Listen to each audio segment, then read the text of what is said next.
Hey y'all.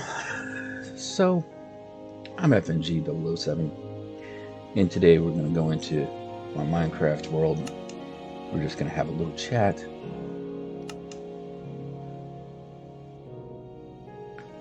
So I'm a longtime gamer, and this is going to be kind of some things that a lot of these game companies don't want you to know about, because this comes from a very specific frame of reference. So a little background on myself. I'm prior military. I spent uh,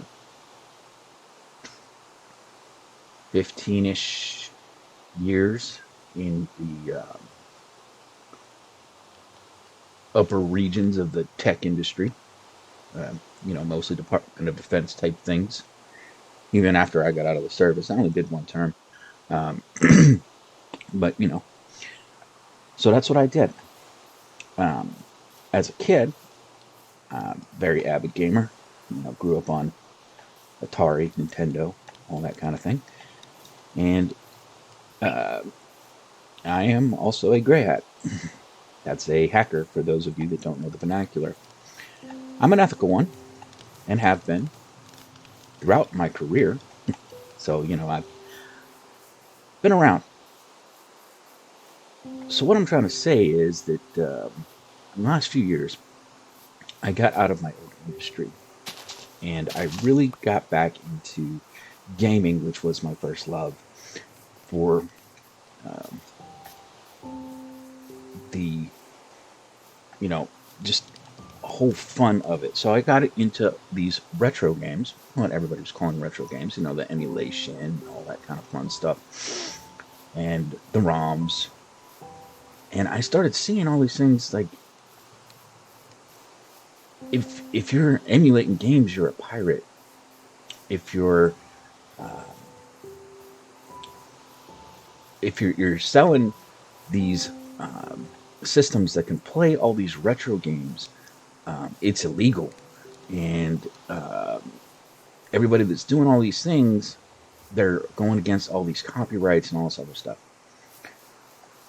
So I need to kind of explain some things too, as far as these things go and what I've just said about my history. Having spent 15 ish years in high tech, these game companies forget that they are part of the tech industry. So, how things work in the real world is, for example, let's suppose that I work at a uh, company that we have a system that is reliant on, let's say, uh, Windows Server 2000, right? That shit ended its public support. I want to say it was like 05-ish time frame, right? Do you think Microsoft went out and started suing anybody that was offering third-party support to that program? I'll save you a bit of time. The answer is no, because once a company ends public support for a product, good, or service, you open yourself up to allow third-party support for your old products, right? So, in essence, when you publicly end support on a device, on a software, on any manufactured good, you are now saying, hey, we're done with this, and the doors are open. Now, there are certain things that you can't do, and as a third-party support of a product or service that, in this case, Microsoft used to offer, right? Like, you can't say that you work directly for Microsoft. You can't say that it's Microsoft certified in those instances when that would apply. You can't sell the good or service as if it is from Microsoft. And if you want to do an exact sale of a one-to-one ratio that's not a modified good or service, um, you will have to pay the um, the owner, royalties and shit like that, distribution rights or whatever, depending on what you're doing. But most people get around that. So as a company that needs, again, that Windows 2000, and this is going to be very important when we start talking about video game emulation. Um, when you're dealing with a company that needs that support, it's mission critical, right? Especially, um, they have a couple of options. They can either pay one of these third-party support guys or girls, excuse me, to come in and maintain their shit for whatever fee and whatever maintenance would be required, do the updates, all that kind of thing.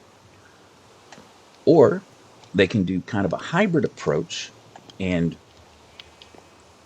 what we consider emulation, the big boy business, is virtualize the hardware. Or even you can reinvent, or not reinvent, but modify your existing systems to still work with the old stuff. Or you can do the virtualization. Virtualization is emulation.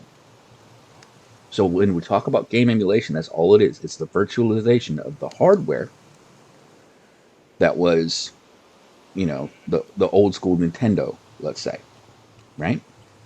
So it's the same damn thing.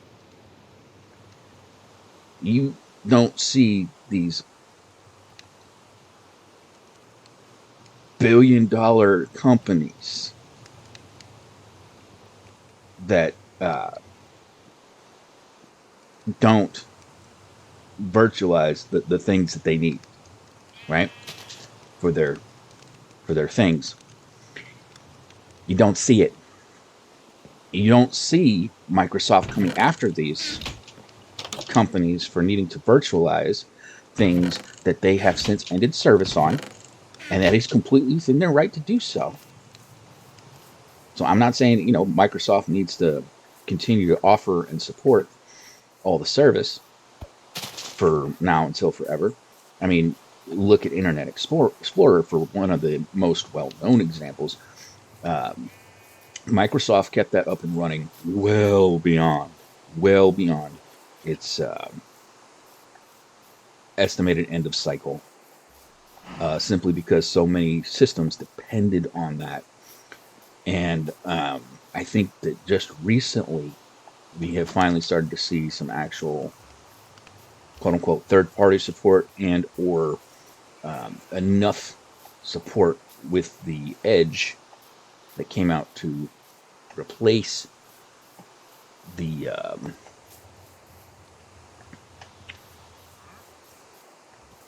Explorer,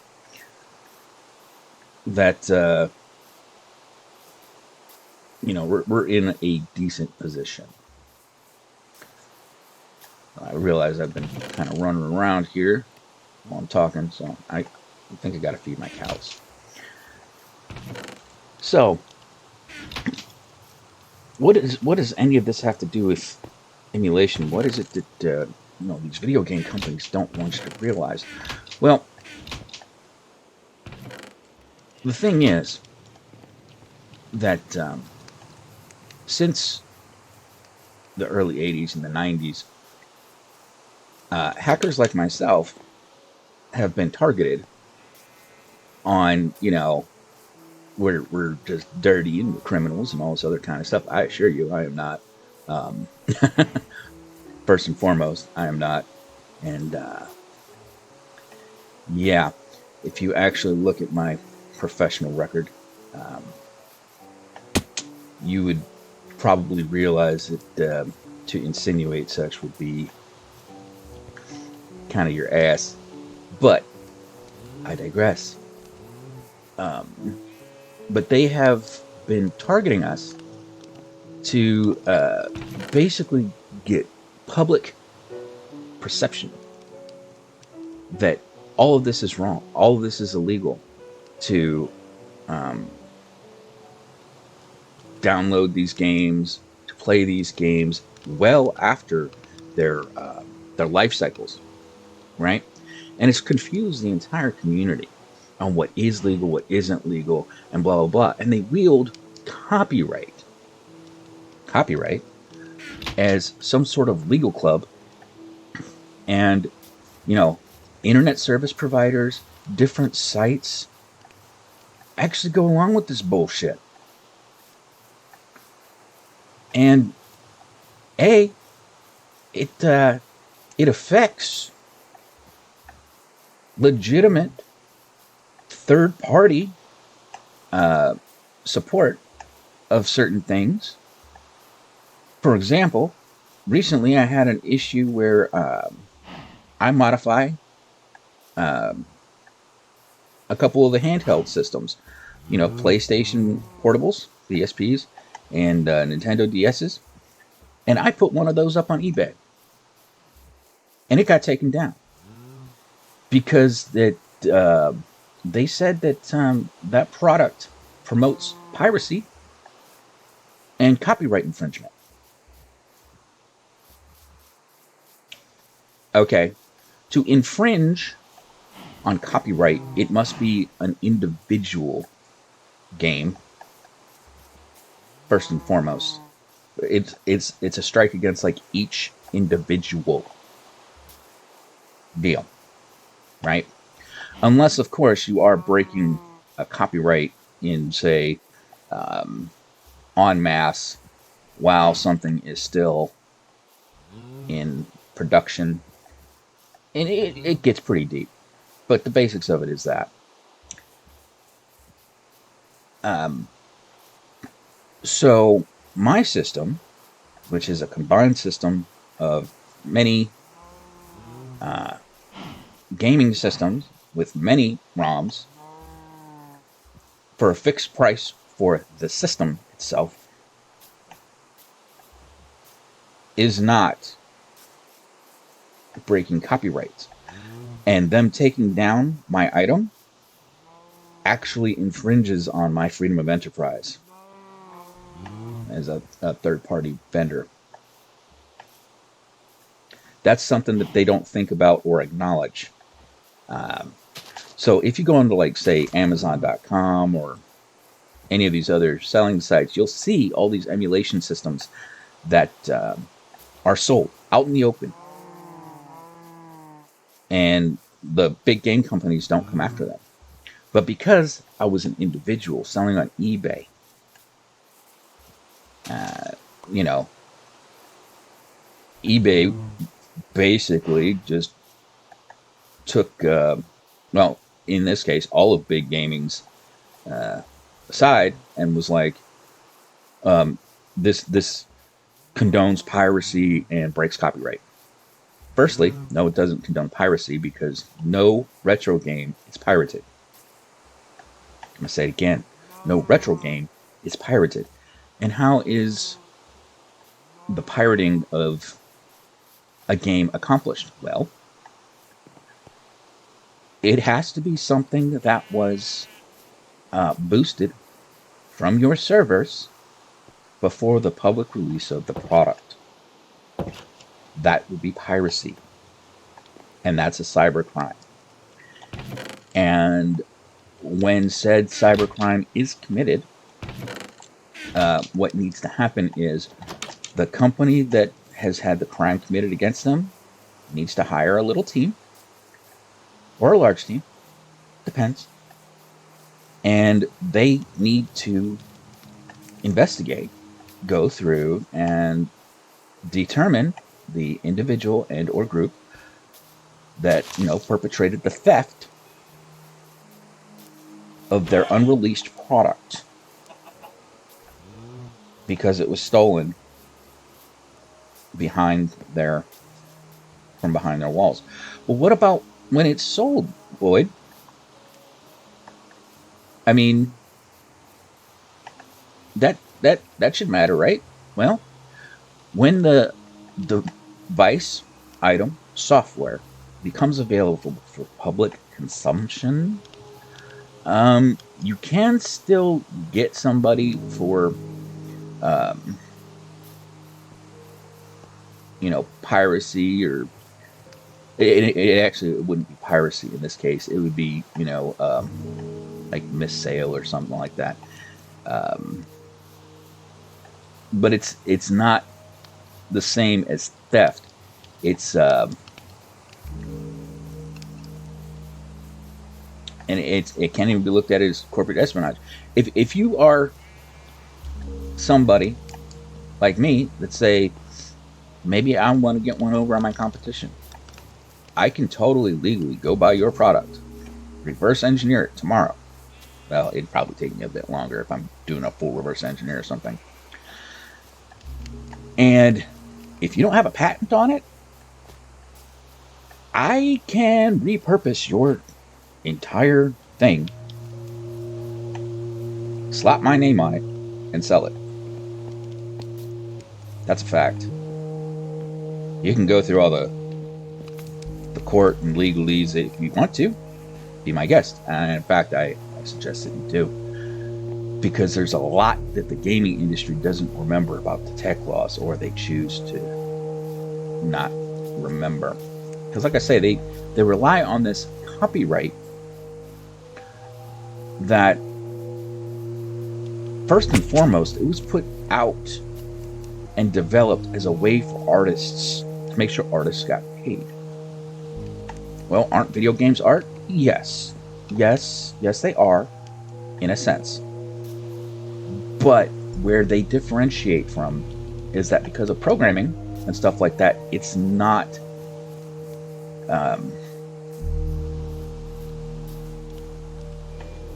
it is never like frozen in time. Like if you have a written musical piece, for instance, with its notes and melodies all written down, that piece is purely copyright in its text form. Now, suppose that you got somebody that changes a few bars and changes a couple of the musical lines. They haven't broken copyright. And provided they didn't just, copy verbatim everything that was in that musical piece, it's not part of fair use, right?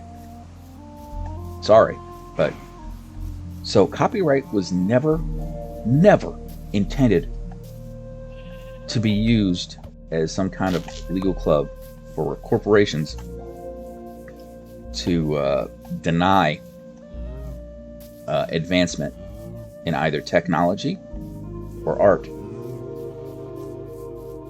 Because what these copyright strikes do is they perpetuate this idea that all these things are illegal. So Nintendo and other big game companies got really pissed off when emulation started to become a thing. And most of the people in the gaming industry, or just gamers, it was just, wow, this is really cool because I can play my games that I can't play anymore, right? And I just told you that when a company ends their public support, it's totally legal. And that was when the game companies started trying to go with the copyright, the piracy, and all this other stuff, when it's never existed. It's never existed. It's always been completely legal. Since the 80s and 90s, it's been completely legal. When is it illegal, or should I say against terms of service, because there really isn't like some kind of FBI or other organization that is going to come banging on your door for emulating video games. Like, again, Nintendo and all these other companies would like to have you believe.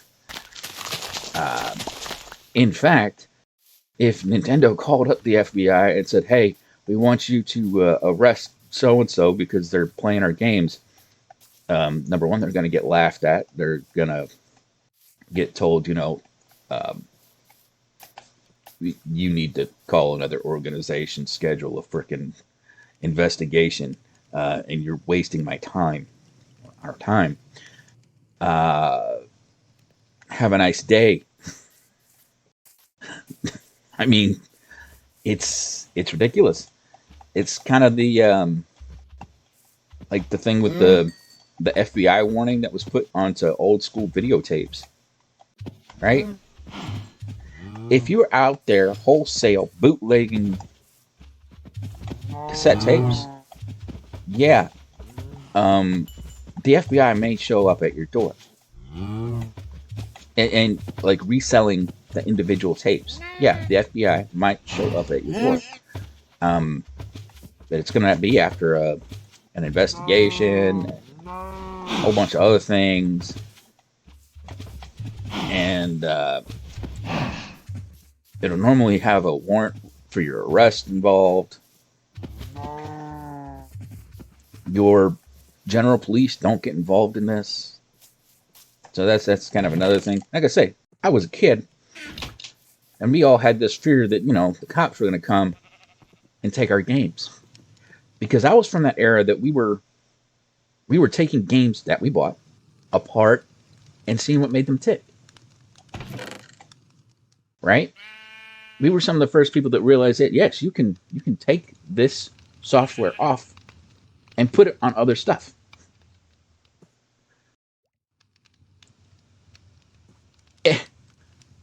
And that's where it's also changing medium. Copyright covers the original form factor, first and foremost, while it's, in production. If it's ended production, copyright doesn't do a goddamn thing because of that whole reverse engineering thing that I just said. And actually, to do reverse engineering, it's like I had said previously that if I want to compete with a competitor in the tech industry tomorrow, I can go buy your product, reverse engineer it, retool it a little bit, and slap my name on it. I absolutely can, completely legally. You can take me to court. Sure, you can take me to court. That's going to be a real lengthy process, and you're going to have to show that I flat out stole a shit ton of your tech or whatever. Reverse engineering isn't stealing. It's just figuring out what is making it tick. Now then I could apply, my improvements or whatever like that. Now, if I'm that same competitor that goes out, buys your product, and just slaps my name on it, and I start selling a shit ton of your product, and I've just slapped my name on it, yeah, that's theft. That's theft. And, government's going to have something to say about that. That's a bit more than breaking terms of service. And that's where a lot of the confusion comes in, is these gaming companies haven't differentiated between, breaking terms of service and actual legal things. As far as video games go, there's so few things that are actually illegal, like in our penal system, that it's a joke. Most of it is against, your terms of service, which, if you buy any product, is your right. As in this case, I'm speaking strictly for American citizens, because it's your right to, buy something, modify something, and if you choose to, resell it. or, do whatever else you want to once you buy the product, right? But you need to normally sign a little thing that says, hey, by the way, you'll be breaking terms of service, and that will end our obligation to provide support for your product. And if you want future support, you're going to have to pay for it, right? If you're okay with that, it's all completely legal. Sorry, it's all completely legal.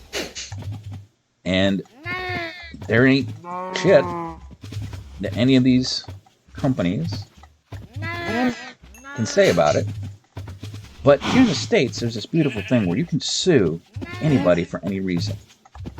I could be walking down the street tomorrow, somebody could call me a big fat ass, it could hurt my feelings, or maybe the only one that I have left.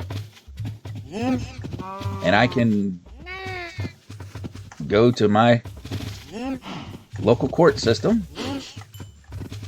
and I can, start filing in court. I can take you to court over calling me a big fat ass because it hurt my feelings.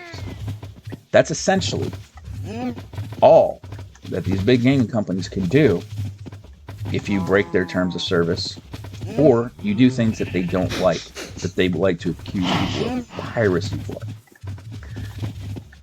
There is not one game that is considered retro online that is legal to download. What games are considered retro? Well, all those games and systems that I had just said, that once a company ends public support of their product or service, I would define as a retro game. Right? So that means everything up to the Switch in Nintendo's case is now a retro game. Everything up through the PS4 in Sony's case is now a retro game because they're on the PS5. That is not retro. So while if you own it, you can emulate it, to just keep everything nice and clean. Don't do it until they come out with the new system. Switch, when the Switch 2 comes out, it actually goes by when they're ending support for a product. So, always go with that.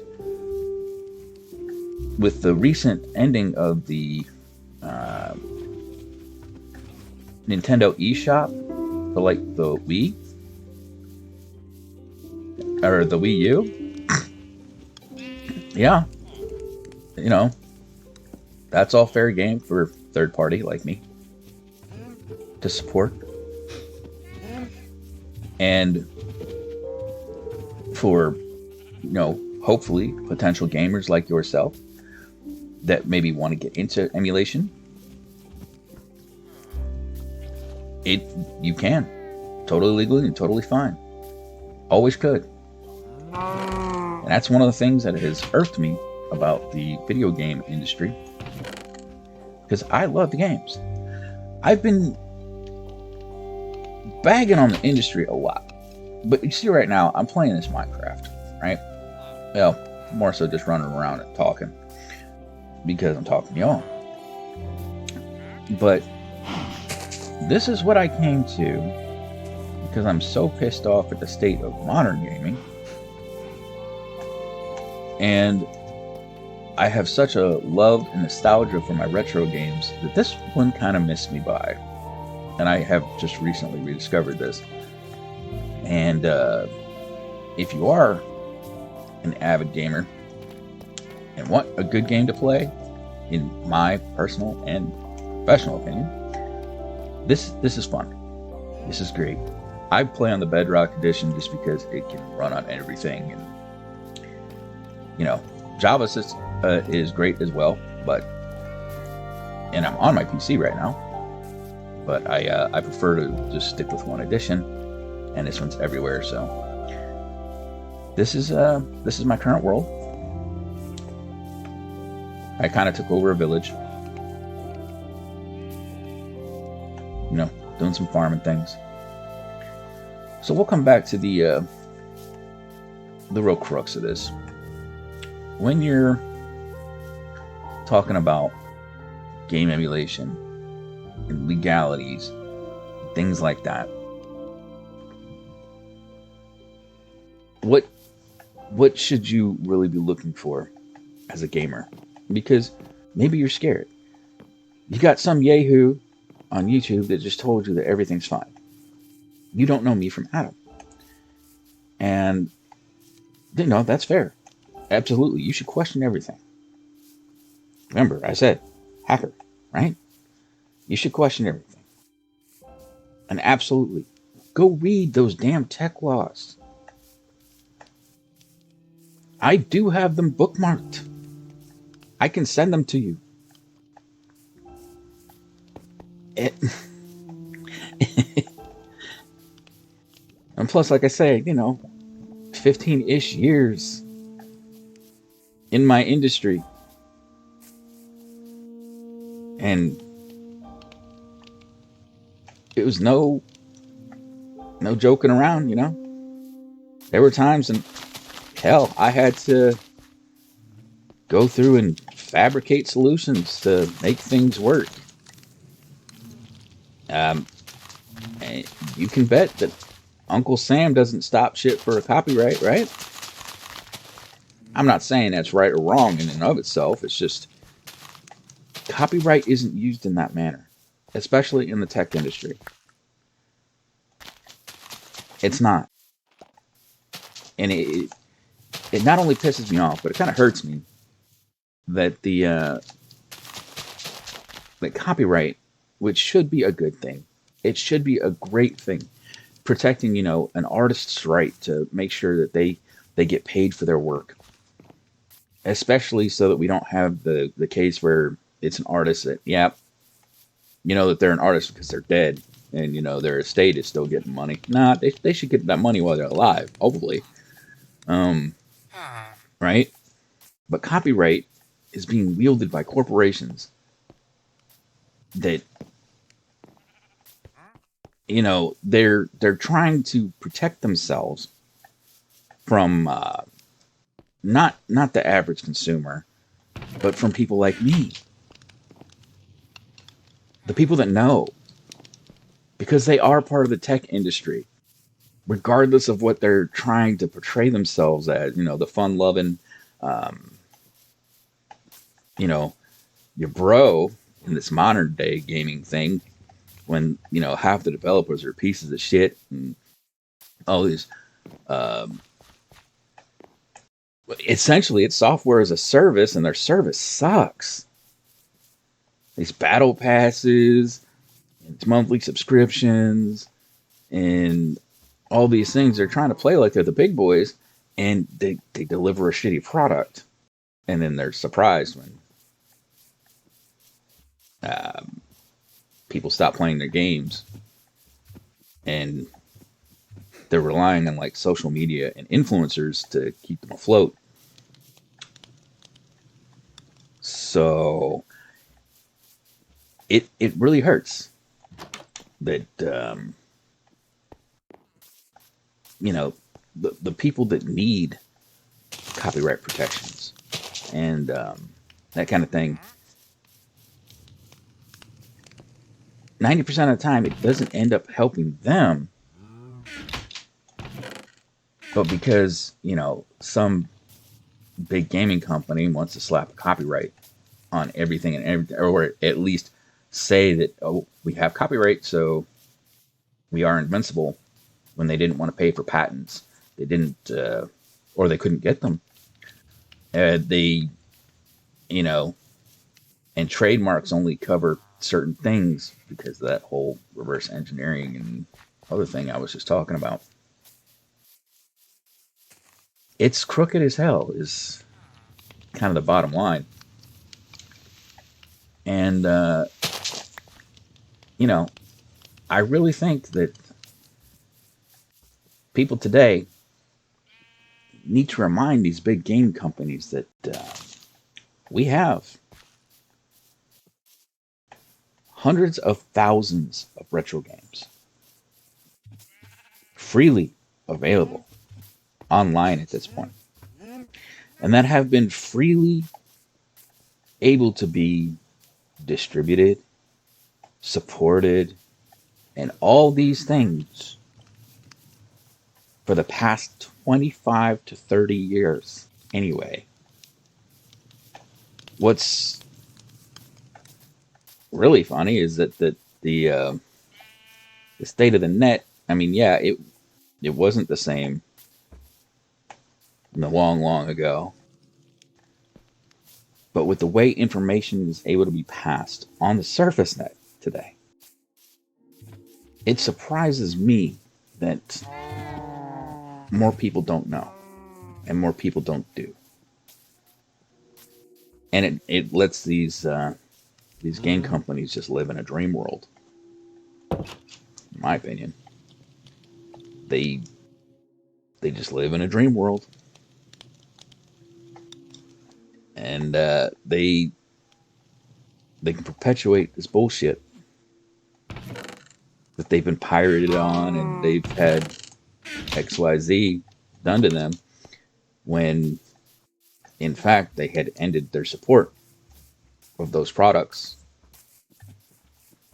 or those products have already been released to the public, so there was no piracy that even took place, and nobody ever wanted to foot the bill to pay for that happy little team that I was talking about.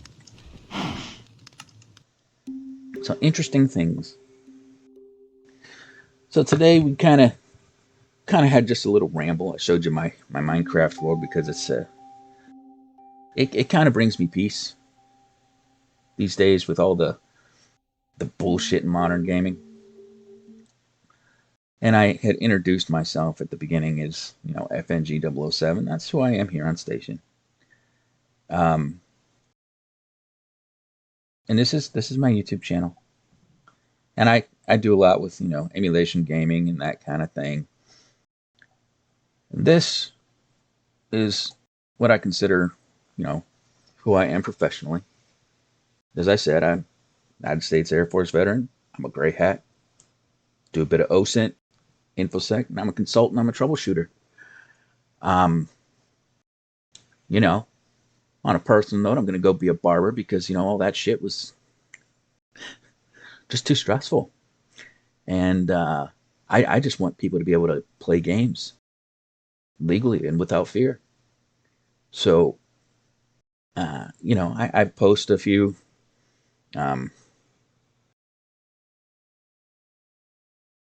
resources and things, and I'm working on a few things, and there's definitely more to come. Let's see. Play around on Quora a bit. I normally average about 10K views on my content a month. Point is, I'm the real deal. I'm exactly who I say I am, and